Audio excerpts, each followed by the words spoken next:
12টি জ্যোতির্লিঙ্গের একটা জ্যোতির্লিঙ্গ হলো বৈদ্যনাথ ধাম দেওঘর। তো সেইখানে যাওয়া নিয়েই আজকের ভ্লগ ভিডিও। আমরা শুরু করেছিলাম যাত্রাটা আমাদের রানীগঞ্জ থেকে। দাদা এখানে বলছিল কয়েক বছর আগে ও যখন গেছিল তখনও নাকি এই রেড টি শার্টটাই পরে গেছিল। যাই হোক, আমরা রানীগঞ্জ থেকে ট্রেনে করে চলে গেছিলাম আসানসোল। আর এখানে আমি যতবার ভিডিও নেওয়ার চেষ্টা করছিলাম, বৌদি হ্যাঁচো করে হেঁচেই ফেলছিল। আসানসোল থেকে আমাদের ট্রেন ছিল যশোটি পর্যন্ত। তো এখানে আমরা ট্রেনে উঠে পড়েছি আর যথারীতি সিটও পেয়ে গেছি। ট্রেন চলতে শুরু করলো নিজের গতিতে আর আমরা শুরু করলাম টিফিন খাওয়া। তো আসানসোলে নেমে আমরা প্রথমে ইডলি খেয়েছিলাম, কিন্তু সেটা খেতে একদম ভালো লাগেনি। তাই আমরা বার করলাম নিজেদের টিফিনে মুড়ি, চানাচুর, ছোলা ভেজে এই সমস্ত কিছু। মাখামাখি শুরু হলো আর হামলে পড়াও শুরু হলো। যাই হোক, ট্রেন চলছে। এই যে নদীটা দেখতে পাচ্ছ, এই নদীটার নাম ছিল পার্থ নদী। এরপর আমরা পৌঁছে গেলাম যশোটি স্টেশনে। স্টেশন থেকে নেমে চাটা খাওয়া দাওয়া করে আমরা টোটো নিয়ে চলে গেছিলাম দেওঘরে। তো সেখানে গিয়ে প্রথমেই আমরা রুম বুক করে নিলাম। তো আমাদের রুমগুলো ছিল এসি রুম। যদিও আমার এসিতে একটু সাফোকেশন হয়, নন এসি ফাঁকা ছিল না, তাই আমি এসি টেসি বন্ধ করে জানলা টানলা খুলে দিয়েছিলাম। তো ওই যে আগের রুমটা দেখালাম, ওইটা একটা রুম ছিল আর এই একটা রুম ছিল। রুমের মধ্যে একটা ড্রেসিং আয়না ছিল আর ছিল একটা আলমারিও। আর এই যে বাথরুমটা ছিল, বাথরুমটাও বেশ বড় ছিল। আর এখানে গরম জল, ঠান্ডা জল দুইয়েরই ব্যবস্থা ছিল। যাই হোক, আমরা স্নান টান করে রেডি হয়ে বেরিয়ে পড়লাম ঘোরাঘুরিতে আর লাঞ্চ করতে।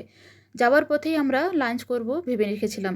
তো আমরা প্রথমেই চলে গেলাম তিরকুট পাহাড়ের উদ্দেশ্যে। আর এখানেই রাস্তাতে পড়েছিল মা দুর্গা ধাবা। এখানে গিয়ে আমরা লাঞ্চটা সেরে নিয়েছিলাম।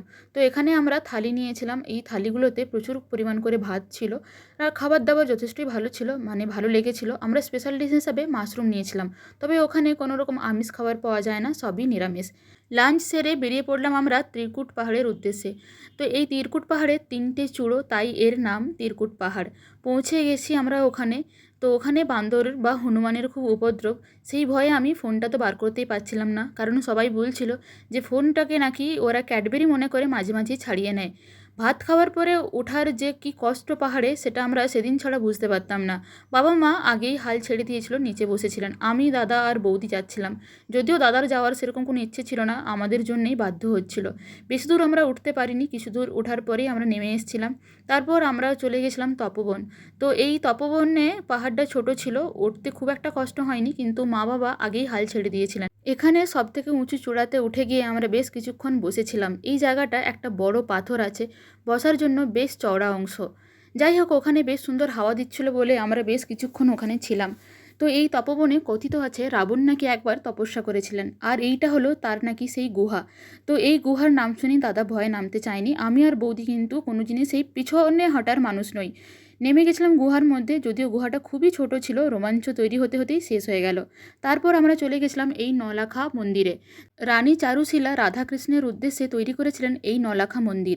9 লক্ষ টাকা খরচ করে তৈরি হয়েছিল বলে এর নাম ছিল নলাখা মন্দির, যেটা রামকৃষ্ণ মিশন বেলুড় মঠের আদলে তৈরি।